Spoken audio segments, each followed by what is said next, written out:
The Collected Works of Edgar Allan Poe, Raven Edition, Volume II. The Domain of Arnheim. The garden like a lady fair was cut, That lay as if she slumbered in delight, And to the open skies her eyes did shut. The azure fields of heaven were 'sembled right, In a large round, set with the flowers of light. The flowers de luce, and the round sparks of dew, That hung upon their azure leaves, did shew, Like twinkling stars that sparkle in the evening blue. Giles Fletcher. From his cradle to his grave a gale of prosperity bore my friend Ellison along. Nor do I use the word prosperity in its mere worldly sense. I mean it as synonymous with happiness.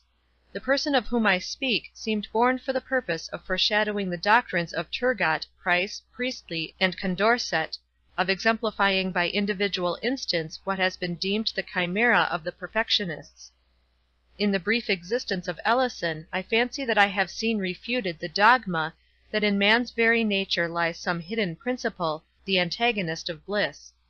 An anxious examination of his career has given me to understand that in general, from the violation of a few simple laws of humanity arises the wretchedness of mankind; that as a species we have in our possession the as yet unwrought elements of content, and that even now, in the present darkness and madness of all thought on the great question of the social condition, it is not impossible that man, the individual, under certain unusual and highly fortuitous conditions, may be happy. With opinions such as these my young friend, too, was fully imbued, and thus it is worthy of observation that the uninterrupted enjoyment which distinguished his life was, in great measure, the result of preconcert. It is indeed evident that with less of the instinctive philosophy which, now and then, stands so well in the stead of experience, Mr. Ellison would have found himself precipitated, by the very extraordinary success of his life, into the common vortex of unhappiness which yawns for those of pre-eminent endowments. But it is by no means my object to pen an essay on happiness. The ideas of my friend may be summed up in a few words. He admitted but 4 elementary principles, or more strictly, conditions of bliss. That which he considered chief was, strange to say, the simple and purely physical one of free exercise in the open air. The health, he said, attainable by other means is scarcely worth the name. He instanced the ecstasies of the fox hunter, and pointed to the tillers of the earth, the only people who, as a class, can be fairly considered happier than others. His second condition was the love of woman. His third, and most difficult of realization, was the contempt of ambition. His fourth was an object of unceasing pursuit, and he held that, other things being equal, the extent of attainable happiness was in proportion to the spirituality of this object. Ellison was remarkable in the continuous profusion of good gifts lavished upon him by fortune. In personal grace and beauty he exceeded all men. His intellect was of that order to which the acquisition of knowledge is less a labor than an intuition and a necessity. His family was one of the most illustrious of the empire. His bride was the loveliest and most devoted of women. His possessions had been always ample, but on the attainment of his majority, it was discovered that one of those extraordinary freaks of fate had been played in his behalf, which startle the whole social world amid which they occur, and seldom fail radically to alter the moral constitution of those who are their objects. It appears that about 100 years before Mr. Ellison's coming of age, there had died, in a remote province, one Mr. Seabright Ellison. This gentleman had amassed a princely fortune, and, having no immediate connections, conceived the whim of suffering his wealth to accumulate for a century after his decease. Minutely and sagaciously directing the various modes of investment, he bequeathed the aggregate amount to the nearest of blood, bearing the name of Ellison, who should be alive at the end of the 100 years. Many attempts had been made to set aside this singular bequest; their ex post facto character rendered them abortive. But the attention of a jealous government was aroused, and a legislative act finally obtained, forbidding all similar accumulations. This act, however, did not prevent young Ellison from entering into possession, on his 21st birthday, as the heir of his ancestor Seabright, of a fortune of $450 millions. [Footnote: An incident similar in outline to the one here imagined occurred not very long ago in England.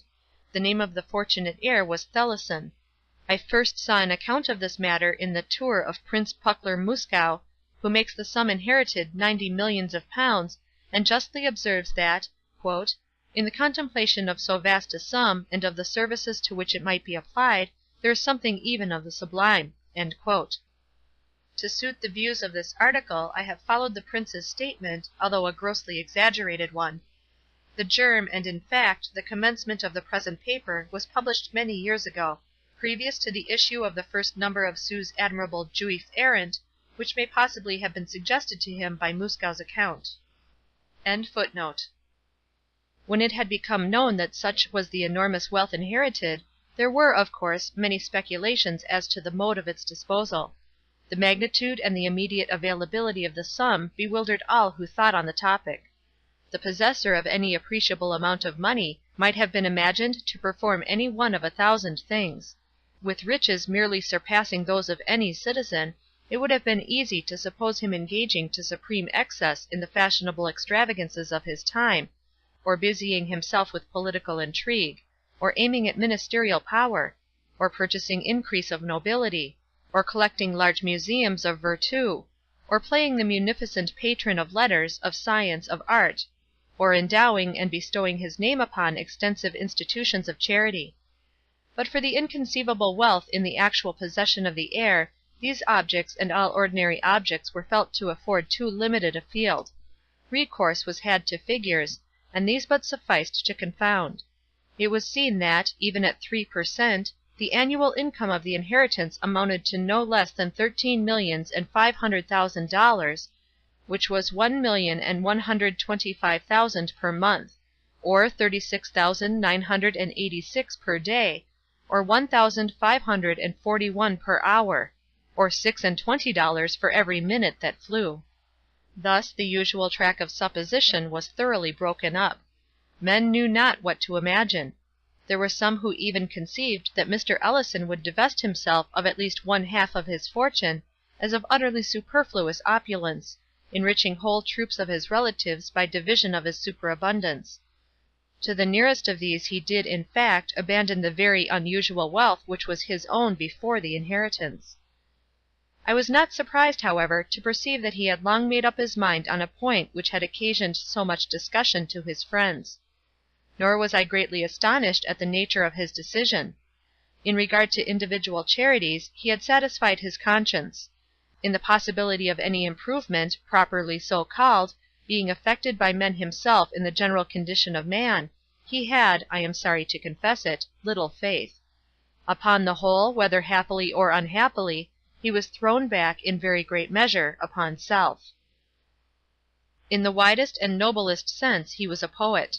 He comprehended, moreover, the true character, the august aims, the supreme majesty and dignity of the poetic sentiment. The fullest, if not the sole, proper satisfaction of the sentiment he instinctively felt to lie in the creation of novel forms of beauty. Some peculiarities, either in his early education or in the nature of his intellect, had tinged with what is termed materialism all his ethical speculations; and it was this bias, perhaps, which led him to believe that the most advantageous at least, if not the sole legitimate field for the poetic exercise, lies in the creation of novel moods of purely physical loveliness. Thus it happened he became neither musician nor poet, if we use this latter term in its everyday acceptation. Or it might have been that he neglected to become either, merely in pursuance of his idea that in contempt of ambition is to be found one of the essential principles of happiness on earth. Is it not, indeed, possible that, while a high order of genius is necessarily ambitious, the highest is above that which is termed ambition? And may it not thus happen that many far greater than Milton have contentedly remained "mute and inglorious"?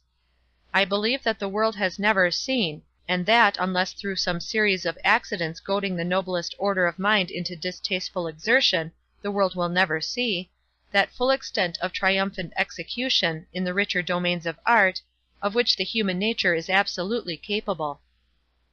Ellison became neither musician nor poet, although no man lived more profoundly enamored of music and poetry. Under other circumstances than those which invested him, it is not impossible that he would have become a painter.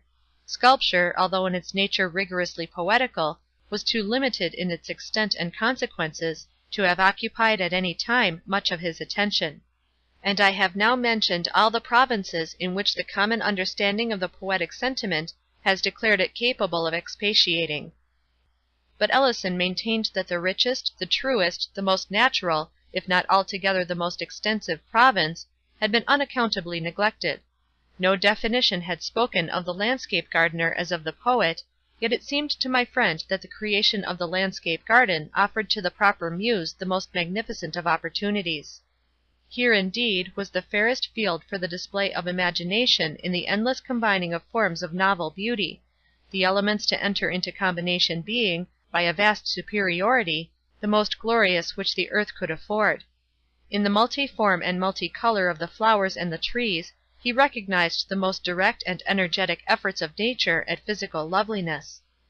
And in the direction or concentration of this effort, or, more properly, in its adaptation to the eyes which were to behold it on earth, he perceived that he should be employing the best means, laboring to the greatest advantage, in the fulfillment, not only of his own destiny as poet, but of the august purposes for which the Deity had implanted the poetic sentiment in man.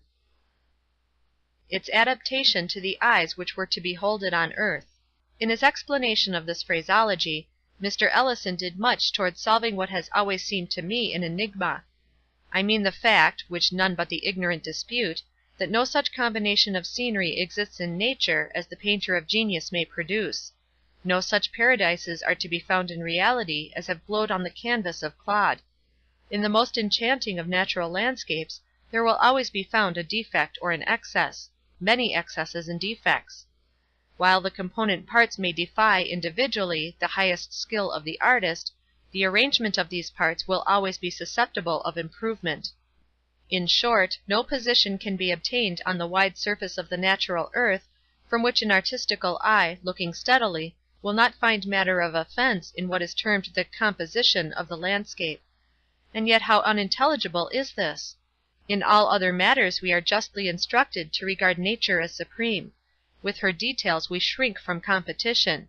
Who shall presume to imitate the colors of the tulip, or to improve the proportions of the lily of the valley? The criticism which says, of sculpture or portraiture, that here nature is to be exalted or idealized rather than imitated, is in error.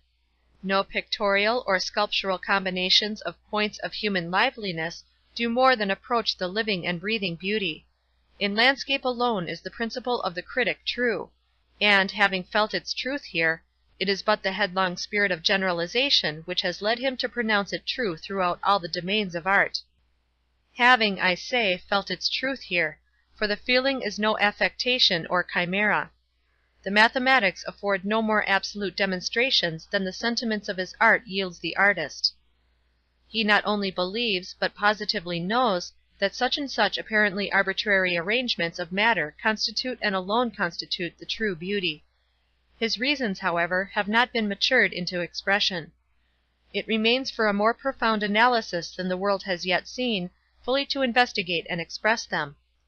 Nevertheless he is confirmed in his instinctive opinions by the voice of all his brethren. Let a composition be defective. Let an emendation be wrought in its mere arrangement of form. Let this emendation be submitted to every artist in the world. By each will its necessity be admitted. And even far more than this, in remedy of the defective composition, each insulated member of the fraternity will have suggested the identical emendation. I repeat that in landscape arrangements alone is the physical nature susceptible of exaltation, and that therefore her susceptibility of improvement at this one point was a mystery I had been unable to solve. My own thoughts on the subject had rested in the idea that the primitive intention of nature would have so arranged the earth's surface as to have fulfilled at all points man's sense of perfection in the beautiful, the sublime, or the picturesque, but that this primitive intention had been frustrated by the known geological disturbances of form and color, grouping, in the correction or allaying of which lies the soul of art. The force of this idea was much weakened, however, by the necessity which it involved of considering the disturbances abnormal and unadapted to any purpose. It was Ellison who suggested that they were prognostic of death. He thus explained: Admit the earthly immortality of man to have been the first intention. We have, then, the primitive arrangement of the earth's surface adapted to his blissful estate, as not existent but designed. The disturbances were the preparations for his subsequently conceived deathful condition. Now, said my friend, what we regard as exaltation of the landscape may be really such, as respects only the moral or human point of view. Each alteration of the natural scenery may possibly effect a blemish in the picture, if we can suppose this picture viewed at large, in mass, from some point distant from the earth's surface, although not beyond the limits of its atmosphere. It is easily understood that what might improve a closely scrutinized detail, may at the same time injure a general or more distantly observed effect. There may be a class of beings, human once, but now invisible to humanity, to whom, from afar, our disorder may seem order; our unpicturesqueness, picturesque; in a word, the earth angels, for whose scrutiny more especially than our own, and for whose death refined appreciation for the beautiful, may have been set in array by God the wide landscape gardens of the hemispheres. In the course of the discussion, my friend quoted some passages from a writer on landscape gardening who has been supposed to have well treated his theme. There are properly but two styles of landscape gardening, the natural and the artificial. One seeks to recall the original beauty of the country by adapting its means to the surrounding scenery, cultivating trees in harmony with the hills or plain of the neighboring land, detecting and bringing into practice those nice relations of size, proportion, and color, which, hid from the common observer, are revealed everywhere to the experienced student of nature. The result of the natural style of gardening is seen rather in the absence of all defects and incongruities, in the prevalence of a healthy harmony and order, than in the creation of any special wonders or miracles. The artificial style has as many varieties as there are different tastes to gratify. It has a certain general relation to the various styles of building. There are the stately avenues and retirements of Versailles, Italian terraces, and a various mixed old English style, which bears some relation to the domestic Gothic or English Elizabethan architecture. Whatever may be said against the abuses of the artificial landscape gardening, a mixture of pure art in a garden scene adds to it a great beauty. This is partly pleasing to the eye by the show of order and design, and partly moral. A terrace with an old moss-covered balustrade calls up at once to the eye the fair forms that have passed there in other days. The slightest exhibition of art is an evidence of care and human interest. From what I have already observed, said Ellison, you will understand that I reject the idea, here expressed, of recalling the original beauty of the country. The original beauty is never so great as that which may be introduced. Of course, everything depends on the selection of a spot with capabilities.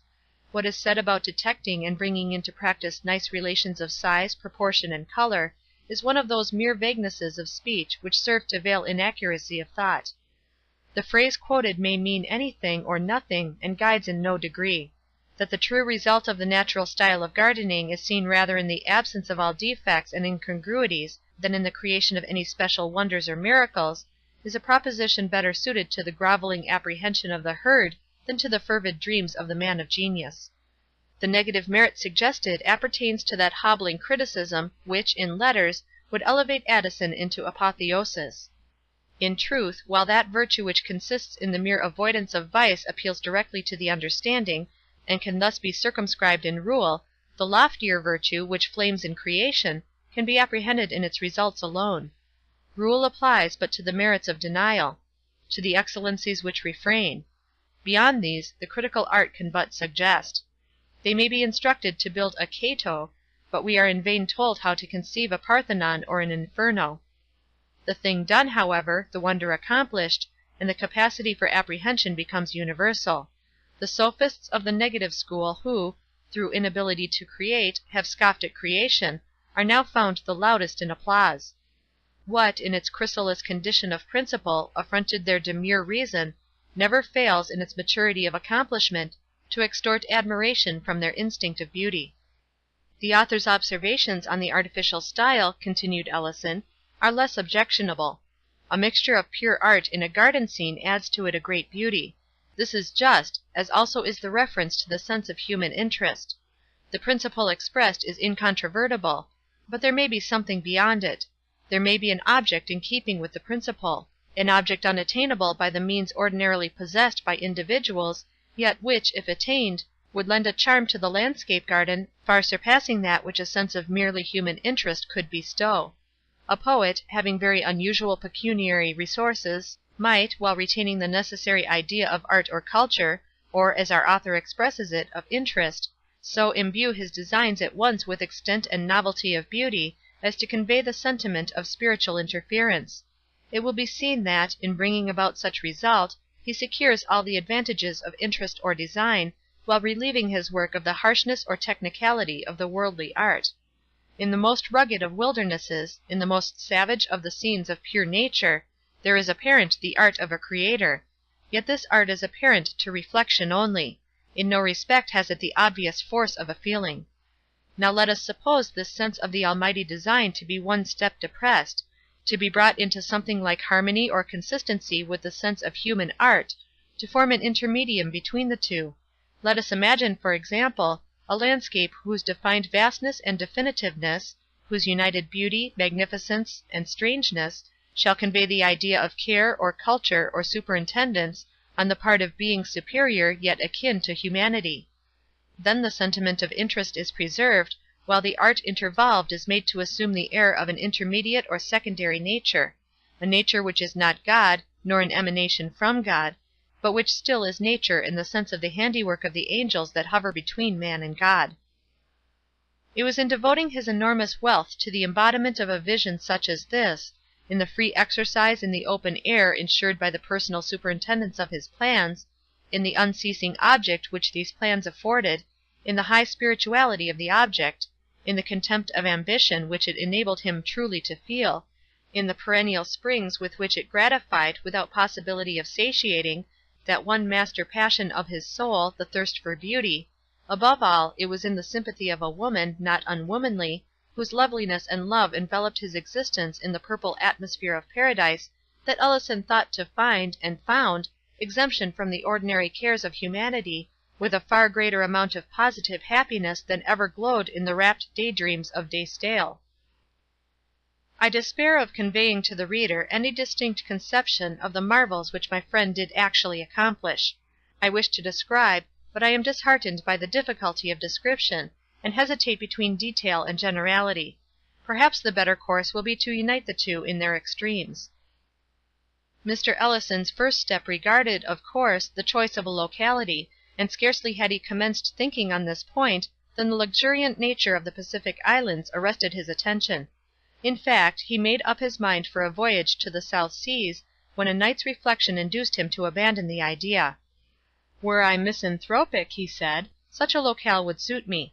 The thoroughness of its insulation and seclusion, and the difficulty of ingress and egress, would in such case be the charm of charms. But as yet I am not Timon. I wish the composure but not the depression of solitude. There must remain with me a certain control over the extent and duration of my repose. There will be frequent hours in which I shall need, too, the sympathy of the poetic in what I have done. Let me seek, then, a spot not far from a populous city, whose vicinity also will best enable me to execute my plans." In search of a suitable place so situated, Ellison travelled for several years, and I was permitted to accompany him. 1,000 spots with which I was enraptured he rejected without hesitation, for reasons which satisfied me in the end that he was right. We came at length to an elevated tableland of wonderful fertility and beauty, affording a panoramic prospect very little less in extent than that of Etna, and, in Ellison's opinion, as well as my own, surpassing the far famed view from that mountain in all the true elements of the picturesque. "I am aware," said the traveller, as he drew a sigh of deep delight after gazing on this scene, entranced for nearly an hour, "I know that here, in my circumstances, 9/10 of the most fastidious of men would rest content. This panorama is indeed glorious, and I should rejoice in it but for the excess of its glory. The taste of all the architects I have ever known leads them, for the sake of prospect, to put up buildings on hilltops. The error is obvious. Grandeur in any of its moods, but especially in that of extent, startles, excites, and then fatigues, depresses. For the occasional scene nothing can be better, for the constant view nothing worse. And, in the constant view, the most objectionable phase of grandeur is that of extent; the worst part of extent, that of distance. It is at war with the sentiment and with the sense of seclusion—the sentiment and the sense which we seek to humor in "retiring to the country." In looking from the summit of a mountain we cannot help feeling abroad in the world. The heartsick avoid distant prospects as a pestilence. It was not until toward the close of the 4th year of our search that we found a locality with which Ellison professed himself satisfied. It is, of course, needless to say where was the locality. The late death of my friend, in causing his domain to be thrown open to certain classes of visitors, has given to Arnheim a species of secret and subdued if not solemn celebrity, similar in kind, although infinitely superior in degree, to that which so long distinguished Fonthill. The usual approach to Arnheim was by the river. The visitor left the city in the early morning. During the forenoon he passed between shores of a tranquil and domestic beauty, on which gazed innumerable sheep, their white fleeces spotting the vivid green of rolling meadows. By degrees the idea of cultivation subsided into that of merely pastoral care. This slowly became merged in a sense of retirement, this again in a consciousness of solitude. As the evening approached, the channel grew more narrow, the banks more and more precipitous; and these latter were clothed in rich, more profuse, and more somber foliage. The water increased in transparency. The stream took 1,000 turns, so that at no moment could its gleaming surface be seen for a greater distance than a furlong. At every instant the vessel seemed imprisoned within an enchanted circle, having insuperable and impenetrable walls of foliage, a roof of ultramarine satin, and no floor, the keel balancing itself with admirable nicety on that of a phantom bark which, by some accident having been turned upside down, floated in constant company with the substantial one, for the purpose of sustaining it. The channel now became a gorge, although the term is somewhat inapplicable, and I employ it merely because the language has no word which better represents the most striking, not the most distinctive, feature of the scene. The character of gorge was maintained only in the height and parallelism of the shores. It was lost altogether in their other traits. The walls of the ravine, through which the clear water still tranquilly flowed, rose to an elevation of 100 and occasionally of 150 feet, and inclined so much toward each other as, in a great measure, to shut out the light of day; while the long plume-like moss which depended densely from the intertwining shrubberies overhead gave the whole chasm an air of funereal gloom. The windings became more frequent and intricate, and seemed often as if returning in upon themselves, so that the voyager had long lost all idea of direction. He was, moreover, enwrapped in an exquisite sense of the strange. The thought of nature still remained, but her character seemed to have undergone modification. There was a weird symmetry, a thrilling uniformity, a wizard propriety in these her works. Not a dead branch, not a withered leaf, not a stray pebble, not a patch of the brown earth was anywhere visible. The crystal water welled up against the clean granite, or the unblemished moss, with a sharpness of outline that delighted while it bewildered the eye. Having threaded the mazes of this channel for some hours, the gloom deepening every moment, a sharp and unexpected turn of the vessel brought it suddenly, as if dropped from heaven, into a circular basin of very considerable extent when compared with the width of the gorge. It was about 200 yards in diameter, and girt in all points but one, that immediately fronting the vessel as it entered, by hills equal in general height to the walls of the chasm, although of a thoroughly different character. Their sides sloped from the water's edge at an angle of some 45 degrees, and they were clothed from base to summit, not a perceptible point escaping, in a drapery of the most gorgeous flower blossoms, scarcely a green leaf being visible among the sea of odorous and fluctuating color. This basin was of great depth, but so transparent was the water that the bottom, which seemed to consist of a thick mass of small round alabaster pebbles, was distinctly visible by glimpses, that is to say, whenever the eye could permit itself not to see, far down in the introverted heaven, the duplicate blooming of the hills. On these latter there were no trees, nor even shrubs of any size. The impressions wrought on the observer were those of richness, warmth, color, quietude, uniformity, softness, delicacy, daintiness, voluptuousness, and a miraculous extremeness of culture that suggested dreams of a new race of fairies, laborious, tasteful, magnificent, and fastidious. But as the eye traced upward from the myriad tinted slope, from its sharp junction with the water to its vague termination amid the folds of overhanging cloud, it became, indeed, difficult not to fancy a panoramic cataract of rubies, sapphires, opals, and golden onyxes rolling silently out of the sky. The visitor, shooting suddenly into this bay from out the gloom of the ravine, is delighted but astounded by the full orb of the declining sun, which he had supposed to be already far below the horizon, but which now confronts him, and forms the sole termination of an otherwise limitless vista, seen through another chasm, like a rift in the hills. But here the voyager quits the vessel which has borne him so far, and descends into a light canoe of ivory, stained with arabesque devices in vivid scarlet, both within and without. The poop and beak of this boat arise high above the water, with sharp points, so that the general form is that of an irregular crescent. It lies on the surface of the bay with the proud grace of a swan. On its ermined floor reposes a single feathery paddle of satin wood, but no oarsman or attendant is to be seen. The guest is bidden to be of good cheer, that the fates will take care of him.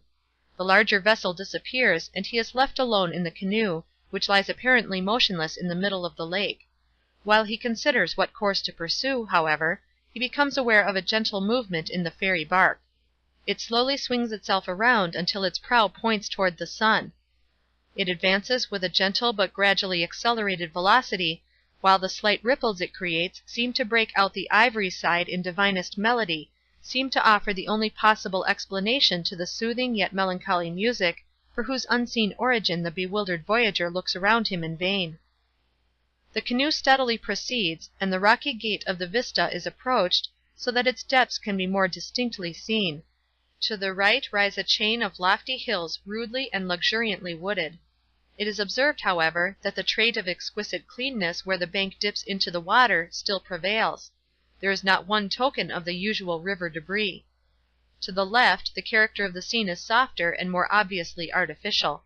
Here the bank slopes upward from the stream in a very gentle ascent, forming a broad sward of grass of a texture resembling nothing so much as velvet, and of a brilliancy of green which would bear comparison with the tint of the purest emerald. This plateau varies in width from 10 to 300 yards, reaching from the river bank to a wall 50 feet high, which extends in an infinity of curves, but following the general direction of the river, until lost in the distance to the westward. This wall is of one continuous rock, and has been formed by cutting perpendicularly the once rugged precipice of the stream's southern bank, but no trace of the labor has been suffered to remain. The chiseled stone has the hue of ages, and is profusely overhung and overspread with the ivy, the coral honeysuckle, the eglantine, and the clematis. The uniformity of the top and bottom lines of the wall is fully relieved by occasional trees of gigantic height, growing singly or in small groups, both along the plateau and in the domain behind the wall, but in close proximity to it, so that the frequent limbs, of the black walnut especially, reach over and dip their pendant extremities into the water.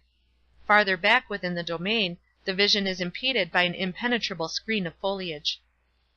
These things are observed during the canoe's gradual approach to what I have called the gate of the vista. On drawing nearer to this, however, its chasm-like appearance vanishes. A new outlet from the bay is discovered to the left, in which direction the wall is also seen to sweep, still following the general course of the stream. Down this new opening the eye cannot penetrate very far, for the stream, accompanied by the wall, still bends to the left, until both are swallowed up by the leaves. The boat, nevertheless, glides magically into the winding channel, and here the shore opposite the wall is found to resemble that opposite the wall in the straight vista. Lofty hills, rising occasionally into mountains, and covered with vegetation in wild luxuriance, still shut in the scene.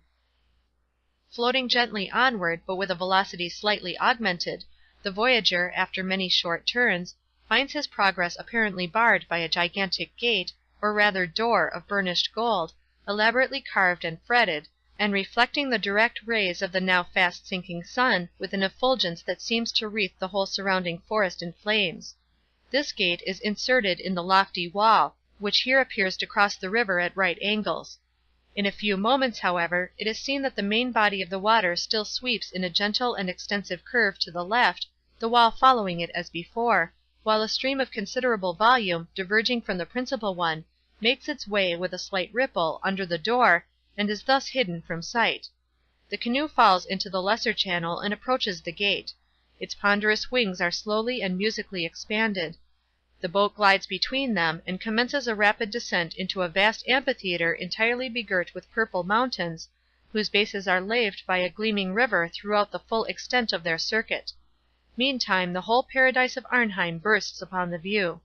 There is a gush of entrancing melody, there is an oppressive sense of strange sweet odor, there is a dream, like intermingling to the eye of tall slender eastern trees, bosky shrubberies, flocks of golden and crimson birds, lily-fringed lakes, meadows of violets, tulips, poppies, hyacinths, and tuberoses, long intertangled lines of silver streamlets, and, uprising confusedly from amid all, a mass of semi-Gothic, semi-Saracenic architecture, sustaining itself by miracle in mid-air, glittering in the red sunlight with 100 oriels, minarets, and pinnacles, and seeming the phantom handiwork conjointly of the sylphs, of the fairies, of the genii, and of the gnomes.